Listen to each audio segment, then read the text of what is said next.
Les intelligences artificielles qui tradent en totale autonomie peuvent-elles surperformer le marché?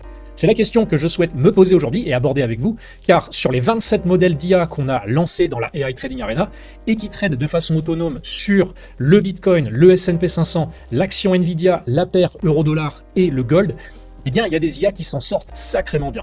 À l'instar de Qwen3 Max News par exemple, qui sur les 3 dernières semaines est pour l'instant à plus 15% de performance. Gemini 3 Pro lui aussi qui performe très bien, à plus 13% là aussi sur la même période. D'autres modèles comme Mistral Medium News qui lui est à plus 9%. Et globalement, voilà, on a différentes IA à plus 12 ici, plus 7% sur les 3 dernières semaines et qui ont en fait sur toute la période qui ont quasiment toujours été en profit. Ce sera accessible dès la semaine prochaine et pour le Black Friday justement, si vous souhaitez dès maintenant sécuriser votre spot pour pouvoir déployer un ou plusieurs modèles d'IA pour surveiller les marchés et trader à votre place, eh bien vous pouvez bénéficier d'un code promo BF2025 qui vous donne justement moins 50% sur les différents abonnements mensuels ou annuels sur Upside. Alors, certains pourraient se dire, oui, mais les marchés en ce moment sont en hausse, donc c'est facile pour une intelligence artificielle de se mettre dans le même sens que le marché.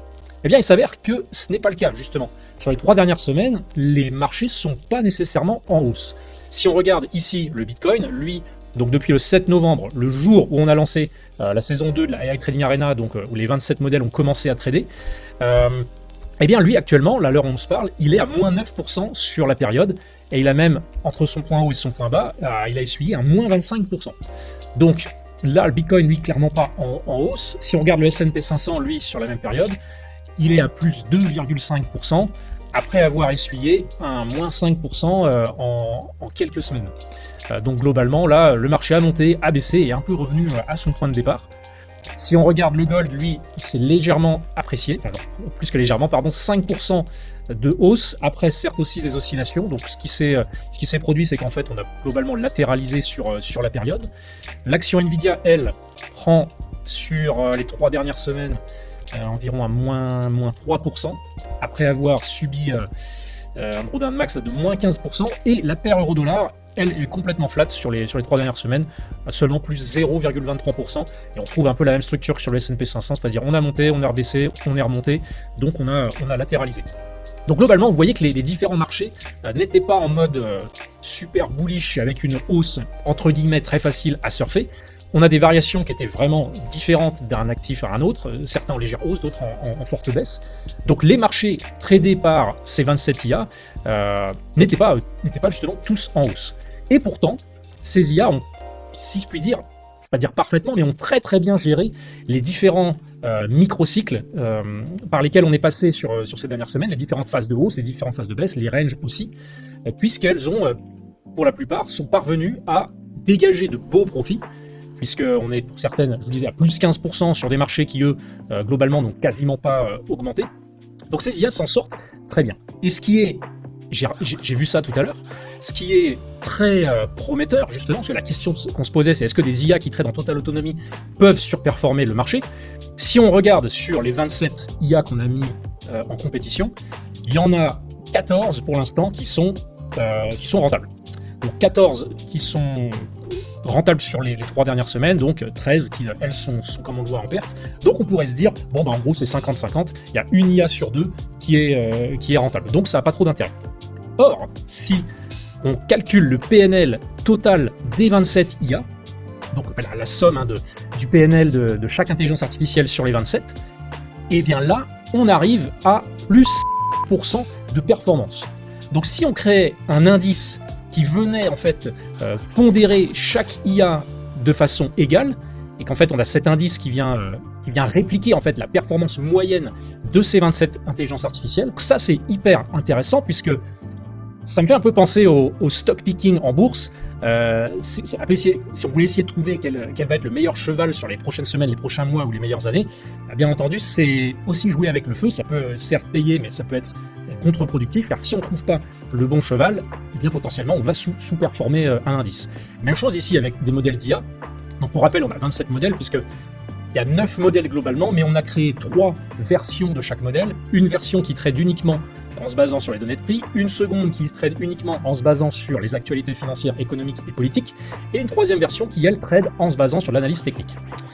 Donc, sur 27 modèles, à la base, ça pourrait être compliqué de se dire, bon bah, ça va être, je vais miser sur Qwen 3 Max News, car je pense que ça va être celui-ci qui va le mieux performer. Ça, on pouvait absolument pas le savoir. Pourquoi Qwen 3 Max News plutôt que, par exemple, Gemini 2.5 Pro News? À moins de lancer l'expérience et de voir que, bon, bah, après 3 semaines, il s'avère que c'est Gemini 3 Pro et Qwen 3 Max News les premiers. En premier lieu, au début de l'expérience, c'est très compliqué de déterminer ça.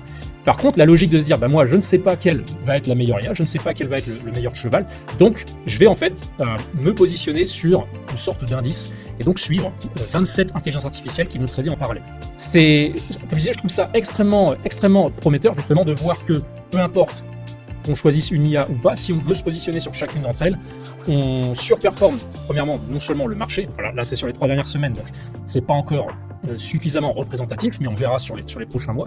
En tout cas, le fait de se dire je me positionne sur toutes les IA plutôt que d'en choisir une, ça facilite nettement le travail et ça baisse aussi la charge cognitive nécessaire au choix d'une IA plutôt qu'une autre. Ce qui est intéressant de voir aussi, c'est que quand on regarde la proportion de trades pris à l'achat, donc le long proportion, c'est combien de pourcents des trades pris par ces IA étaient des achats, donc des paris sur la hausse.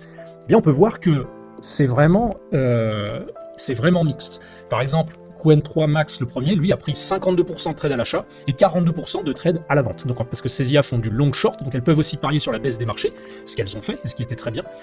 Donc c'est très bien réparti, 58% de long pour Qwen 3 Max, donc ça veut dire 42% de position à la baisse. Pour Gemini 3 Pro, eh bien c'est l'inverse, il y avait 42% de position se basant sur la hausse des marchés, et donc 58% se basant sur la baisse des marchés. Bon, Claude Haïkou, lui, 90%, bon, c'est son choix.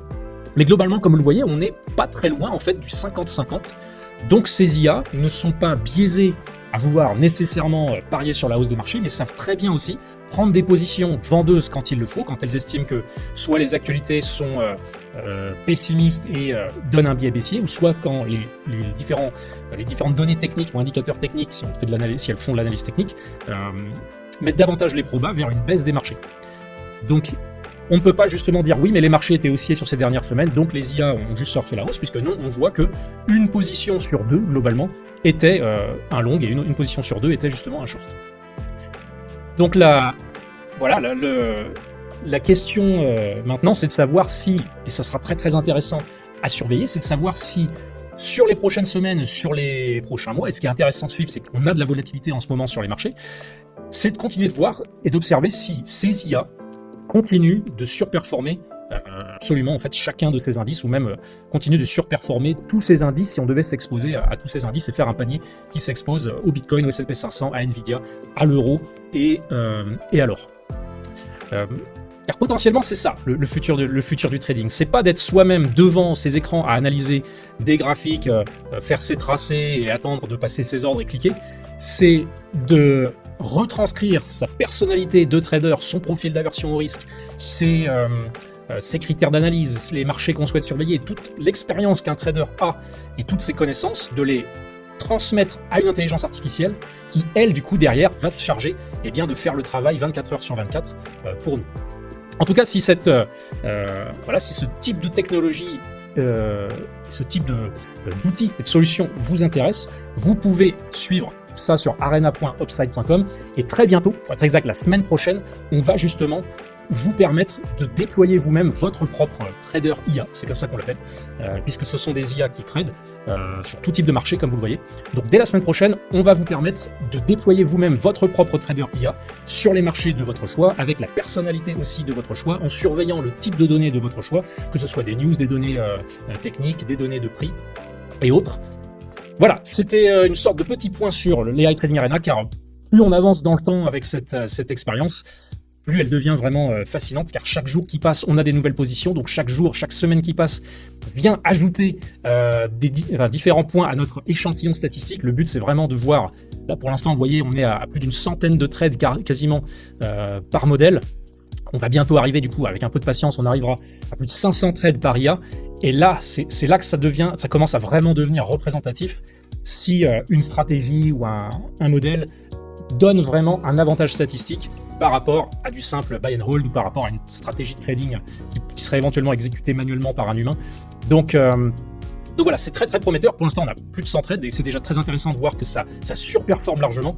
J'espère que ça va se poursuivre dans les prochaines semaines et prochains mois.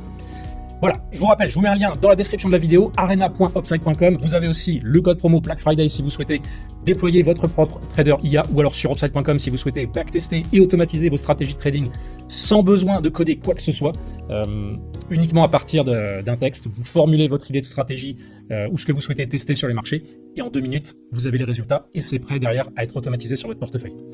Voilà, je vous souhaite un excellent week-end. Je vous retrouve dès la semaine prochaine pour une nouvelle vidéo. À très bientôt. Ciao.